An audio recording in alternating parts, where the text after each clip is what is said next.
Ini adalah cerita tentang Alexis Thompson, bos berandalan New York yang jatuh cinta pada gadis blasteran Indo-Prancis. Alexis sangat mahir bermain wanita, tapi sangat bodoh saat dirinya pertama kali jatuh cinta. Inilah keseruan kisah mereka. Part 1. Sejak semalam gadis cantik itu menunggu sang kakak yang tak kunjung kelihatan batang hidungnya. Bahkan, tak dipedulikan lagi tumpukan kertas yang sudah lama mangkrak di meja.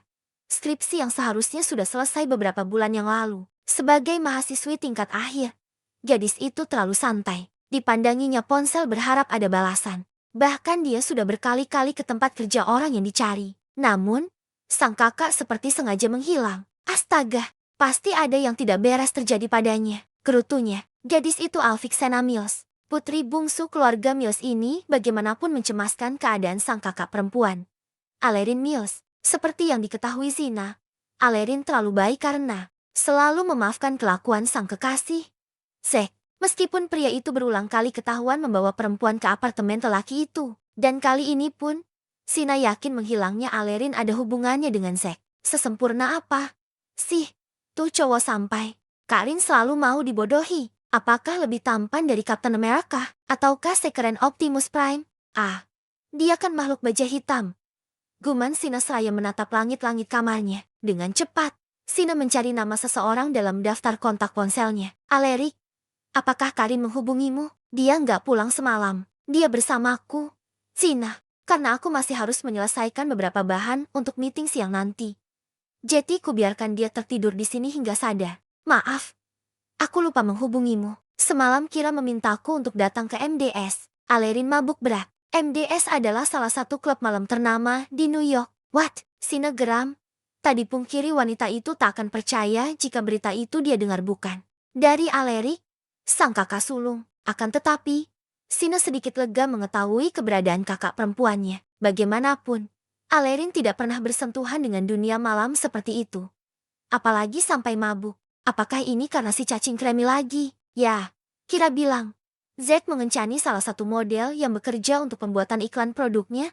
Jawab Alerik setelah beberapa waktu berhasil mencerna siapa yang dimaksud Zina. Kali ini, ada nada geram dalam ucapan gadis berambut sepunggung itu. Pasalnya, sudah berkali-kali saudara kembarnya itu dipermainkan. Alerik dan Alerin adalah dua kakak kembar Zina yang tinggal satu kota bersamanya. Karena mereka berdua berkarir di New York inilah, akhirnya Zina memutuskan untuk meneruskan pendidikannya di kota itu. Tinggal bertiga di apartemen milik keluarga Mills. Sang ayah yang berdarah Perancis dan ibunya orang asli Indonesia memilih tetap tinggal di Indonesia mengurus bisnis keluarga. Sepertinya, aku harus memaksa Alerin untuk sementara jauh dari New York. Dia bisa memanfaatkan bakatnya dimanapun.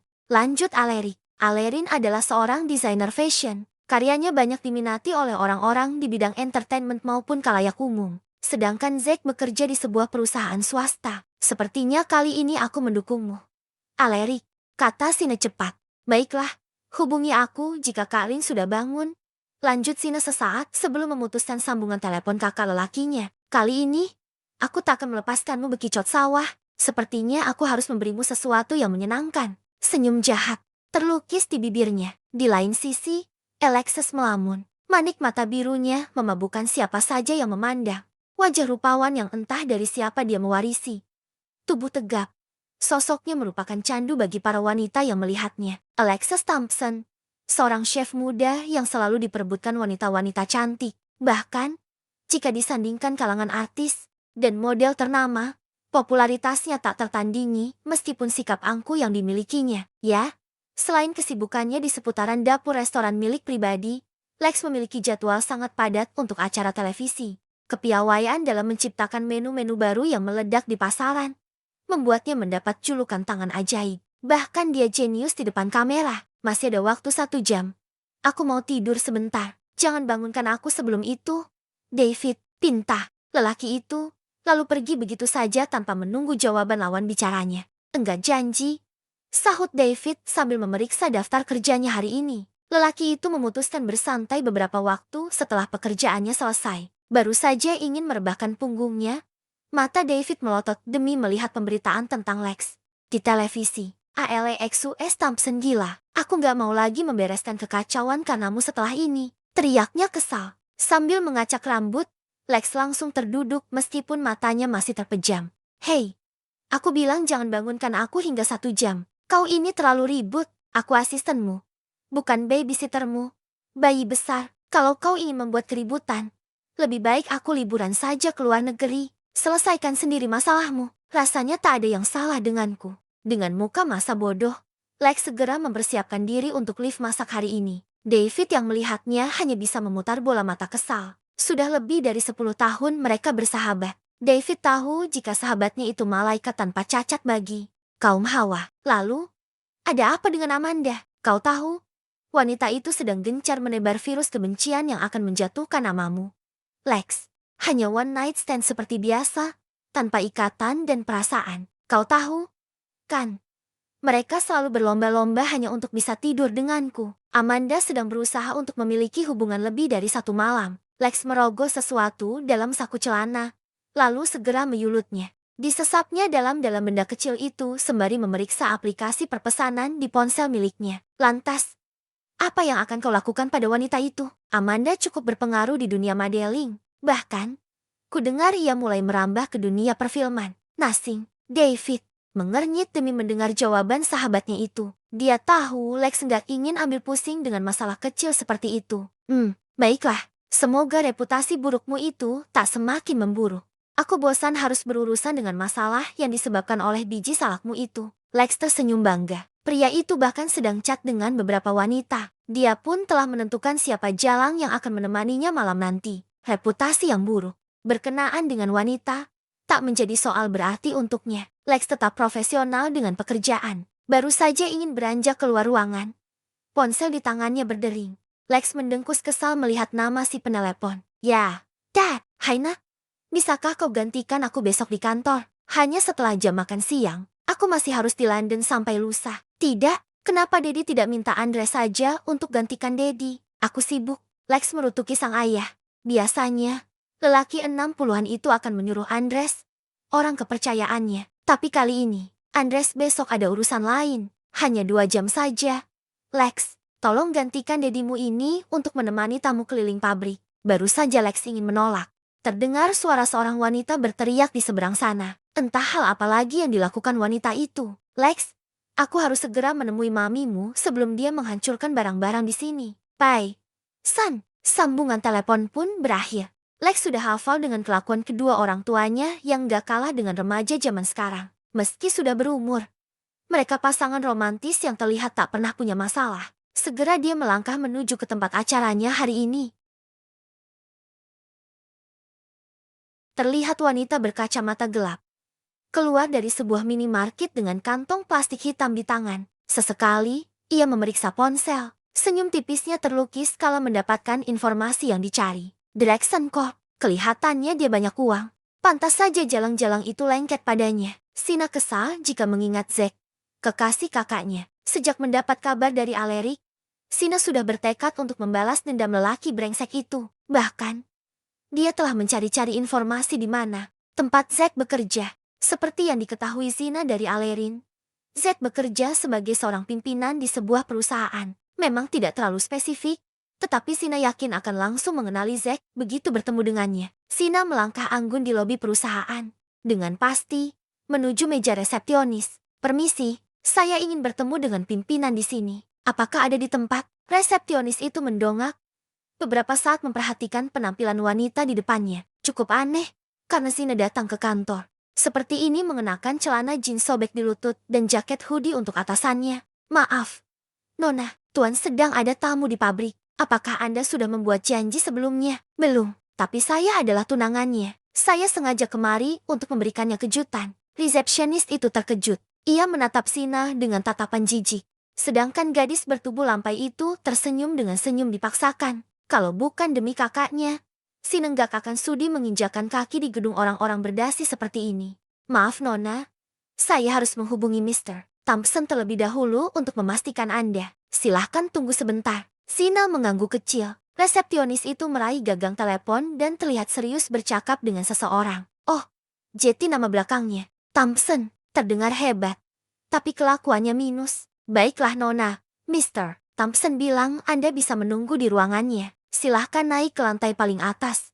Saya sudah menghubungi sekretaris Mr. Thompson. Terima kasih. Senyum Zina mengembang karena sejauh ini rencananya berhasil. Segera, ia menuju lift. Sesampainya di lantai teratas, dia sedikit terkejut karena di lantai itu hanya ada sebuah ruangan besar dengan pintu tertutup.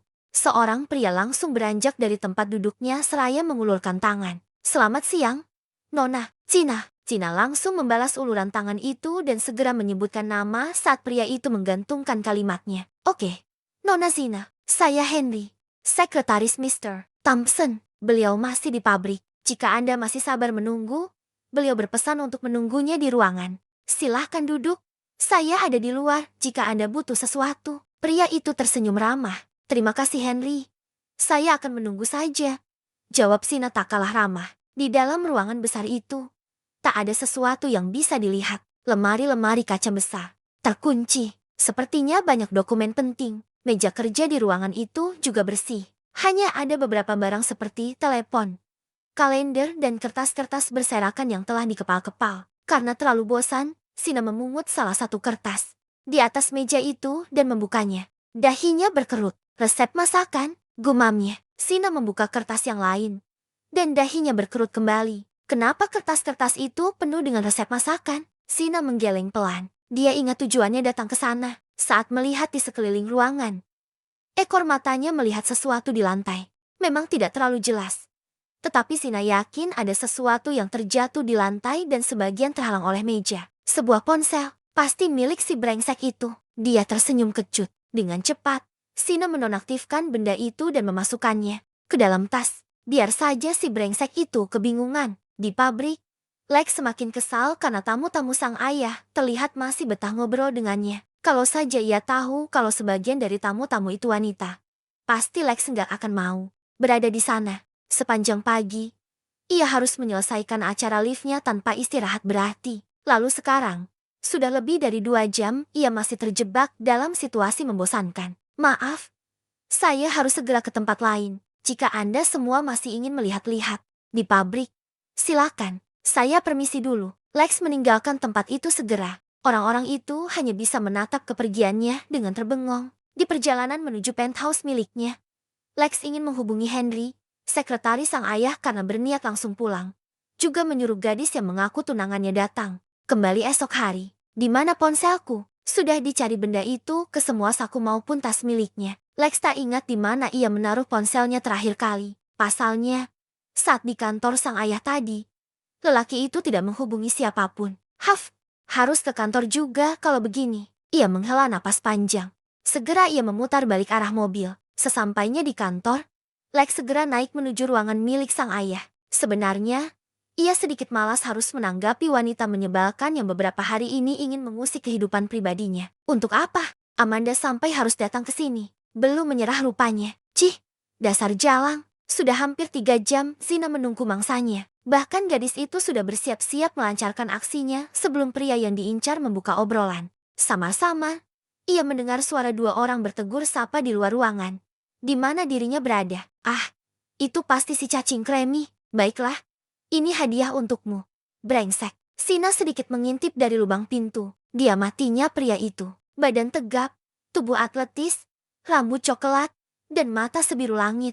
Sungguh siapapun wanita yang memandangnya pasti tunduk dengan pesona itu. Dia tampan. Cicitnya hampir tak terdengar sendiri olehnya. Sadar akan otaknya yang mungkin sedikit bergeser, Sina cepat-cepat menenangkan diri kembali. Dibukanya tas, punggung kecil, segera mengeluarkan bungkusan dalam plastik hitam. Dia hanya harus menunggu pria itu masuk ke ruangan, lalu melakukannya. Ya, itu tak sulit. Lex bergegas masuk ke ruangan. Setelah beberapa saat berbincang dengan Henry, tangannya meraih gagang pintu. Baru 3 langkah ia masuk. Seseorang menyiramnya dengan sesuatu yang menjijikan. Kental, lengket, bau. Lex mematung beberapa saat untuk memahami apa yang terjadi pada dirinya. Saat manik mata biru itu menangkap ada seorang wanita tak jauh darinya. Ia melotot. Kausia belum sempat Lex menyelesaikan kalimatnya. Wanita di hadapannya itu kembali meninju tepat di hidung. Darah merembes keluar. "Dengar BRNGSK, ini balasan. Karena mempermainkan kakakku, kau akan habis jika berani mengganggunya lagi." Dengan langkah cepat, wanita itu meninggalkan ruangan dan kekacauan yang dibuatnya. "Mampus kau, Zack." Sina meninggalkan gedung itu dengan perasaan puas. Sedangkan Lex masih tak percaya dengan apa yang terjadi. Siapa wanita gila itu? Beberapa pasang mata memandang aneh dua gadis yang kini sedang menikmati makan siang mereka di sebuah kafe dekat kampus. Pasalnya, sudah lebih dari 6 piring kotor bertengger di meja mereka. Ya, hari ini Zina tidak bolos kelas seperti biasanya. Ada sedikit perasaan gembira sehingga ia merasa bersemangat menjalani aktivitas. Beberapa hari yang lalu, misi balas dendamnya kepada mantan kekasih sang kakak telah berhasil. Hingga seharian ini, senyum terbaik selalu menghiasi bibirnya. Zina, apakah kau baru saja menang lotre? Atau sedang dapat warisan secara tiba-tiba dari orang tadi kenal? Ataukah jangan-jangan otakmu tertinggal di apartemen? Senyummu itu mengerikan. Gisela tampak bergidik mengamati sahabatnya itu. Dari tadi pagi, dia dikejutkan oleh kedatangan Sina di kampus. Padahal gadis itu jarang sekali menginjakan kaki di sana. Bahkan sudah lama dijuluki mahasiswa abadi. Sekarang, gadis itu masih senyum-senyum seraya menghabiskan beberapa piring makanan di mulutnya. Ah, kau tak tahu kalau sahabatmu ini sedang gembira. G. Tutur Sina di sela-sela kegiatan mengunyahnya. Lantas, apa yang membuatmu begitu gembira? Sampai seperti orang bodoh. Sina masih dengan senyum bahagianya, penuh semangat. Ia menceritakan semuanya kepada sang sahabat. Gisela yang mendengarnya hanya bisa menggeleng-geleng kepala sambil sesekali mengangguk. Bukankah yang kau lakukan itu sedikit ekstrim? Gisela membenarkan posisi duduk dan menyeruput jus dingin. Sebelum melanjutkan kata-katanya, bicara dengan Sina memang tak hanya butuh dengan kepala dingin, tapi dengan perut dingin pula. Maksudku, kau belum pernah bertemu dengan mantan Alerin, benar bukan? Bagaimana jika kau salah orang? Sayang, lanjutnya, memang, tapi aku sudah menyelidiki semua tentangnya. Bahkan, aku tahu tempat di mana dia nongkrong dan bekerja. Dia bos di sana. Alerin pernah bilang begitu. Jadi, kau tenang saja.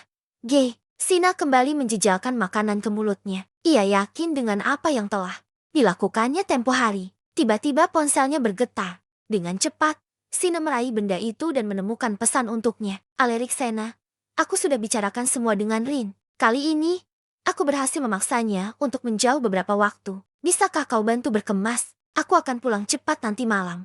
Love. Senyum Zina semakin mengembang. Gisela yang melihat itu sedikit penasaran. Segera Sina membalas pesan kakaknya itu. David sedikit cemas melihat pria di depannya sekarang. Penampilannya berantakan. Bahkan pria dengan sejuta pesona itu kini nampak berhari-hari tidak tidur. Apa yang terjadi? Bocah. David berdiri di hadapan Lex dengan kedua tangannya dilipat. Kau sangat kacau. Apa kau tahu berapa banyak masalah yang harus kubereskan karenamu? Lex tak merespon omelan panjang asisten sekaligus sahabatnya itu. Cekah, kenapa kau tak bisa dihubungi? Ini bukan dirimu. David lega bisa menemukan keberadaan Lex pada akhirnya. Pasalnya, pria itu sudah beberapa kali mencari Lex ke penthousennya. Lex tahu kini David sedang mengkhawatirkannya. Dengan segera, pria itu meneguk minuman di dekatnya. Ponselku hilang. Entahlah. Aku lupa di mana terakhir kali menggunakannya. Kepalanya sedikit menunduk. Maaf atas kekacauan ini. Dan kau tidak membeli satu yang baru? Atau setidaknya memberitahuku? David memijit-mijit pelipisnya. Bagaimana chef sejenius Lex bisa sebodoh ini? Ataukah mungkin sahabatnya itu hanya jenius dengan hal masakan dan perempuan saja? Astaga, David tahu benar resiko pekerjaannya sebagai asisten pribadi Lex berpotensi menjadikannya mendadak tua. Kau ini, apa benar otakmu itu tak lebih besar dari biji kacang hijau? Cibirnya. Pria itu hanya terkekeh pelan mendengar cibiran pedas asistennya. Tolong atur ulang jadwalku. David, aku akan bertanggung jawab menyelesaikan semua secepat mungkin. David menatap tajam ke arah Lex. Sementara jemarinya masih aktif berselancar pada layar ponselnya. Persiapkan dirimu. Besok 3 hari ke depan. Jadwalmu tak berjeda. Di kediaman keluarga Mills, tampak 2 orang gadis sedang sibuk mengepak barang-barang. Zina sesekali menggerutu kenapa barang bawaan Alerin harus sebanyak itu. Dengan rambut dicepol asal-asalan, nampak keringat bercucuran karena aktivitasnya itu. Sedikit kasar, Sina mendudukkan pantatnya di lantai dan meraih minuman dingin di atas nakas. Akhirnya, semua pekerjaan berkemas selesai. Sina, aku rasa barang-barang ini terlalu banyak jika ku bawa semua. Tapi, aku masih membutuhkannya nanti. Alerin sedikit menggigit bibir. Kebiasaannya jika sedang bingung. Segera ia duduk di samping Sina. Bawa saja. Kak, lebih baik repot sekarang daripada nanti, jawab Sina. Gadis itu melirik arloji yang melingkar di tangan kirinya. Sepertinya Alerik terlambat pulang lagi. Tadi dia bilang mau pulang cepat. CK, Sina sayang. Berapa kali harus kubilang untuk memanggil Alerik kakak? Dia kakakmu. Maimunah, Alerin mendengkus. Sina meringis sambil menggaruk-garuk kepalanya yang tidak gatal. Aku lebih suka manggil Alerik. Suasana hening sejenak. Oh ya, Kak. Apa dia masih mengganggumu? Sina berusaha untuk hati-hati bertanya karena khawatir kakaknya masih emosi. Tidak, aku sudah menghapus semua tentangnya. Mungkin ia sempat mencariku ke sini atau mungkin ke tempat kerjaku. Tapi, aku sangat. Mendadak Alerin terisak. Sedangkan Sina refleks memeluk dan mengusap punggung sang kakak. Zack enggak pantas. Untuk kakak, aku yakin. Kakak akan menemukan pria yang lebih baik di sana. Tiba-tiba Alerik muncul dari balik pintu. Bingung dengan kedua adiknya. Kenapa kalian bersedih-sedih gitu? Sudah selesai berkemasnya. Alerin segera mengusap sisa air mata di pipinya. Maaf. Aku tadi sedikit bertanya apakah Zack masih mengganggu Kak Lin atau tidak. Syukurlah kalau tidak. Sina menatap kakak perempuannya yang masih enggan untuk menjawab Alerik. Aku dengar. Zack dinonaktifkan sementara karena terjerat beberapa masalah di tempat kerja. Kau harus bersyukur sudah lepas darinya. Lin, Alerin mengangguk. Raut mukanya sedikit tenang. Benarkah? Mampus kau. Cacing kremi. Sina terkekeh mengingat aksi balas dendamnya tempo hari. Aku juga sudah puas memberinya pelajaran. Celetuk. Sina yang kemudian mendapat tatapan tanda tanya dari kedua kakaknya. Maaf. Aku hanya datang ke kantornya dan membuat pria itu malu. Sina sedikit mengalihkan pandangan. Kantor Zack, kau tahu di mana Zack bekerja? Kau bahkan belum pernah melihat tampangnya. Sina, Alerik penasaran. Sedang Alerin hanya menunggu penjelasan Sina. Direction Corp. Bukankah itu tempat kerjanya? Sina dengan percaya diri menjelaskan ke kakaknya. Aku punya banyak teman yang dapat diandalkan. Bahkan, aku tahu semua informasi pribadi pria itu. Senyumnya sedikit sombong. Tiba-tiba tawa Alerin pecah. Ia hendak memotong kata-kata adiknya. Tapi perutnya sakit menahan tawa. Kau salah Sina. Zack bekerja untuk Aliendra Group. Direction terlalu bagus untuknya. Alerik yang menangkap maksud kata-kata Alerin ikut terbahak. Zina masih berusaha mencerna kata-kata kakak perempuannya barusan. Kau mungkin salah orang. Sina, timpal Alerik menjelaskan kebingungan Sina. What? Sina yang sudah kembali dari lamunannya tiba-tiba panik. Kepala gadis itu bagaikan tertimpa kulkas. Mulutnya menganga dan seakan lupa cara bernapas. Astaga, aku mempermalukan dan mengambil ponsel orang yang tak ku kenal. Rutuk Sina pada dirinya sendiri.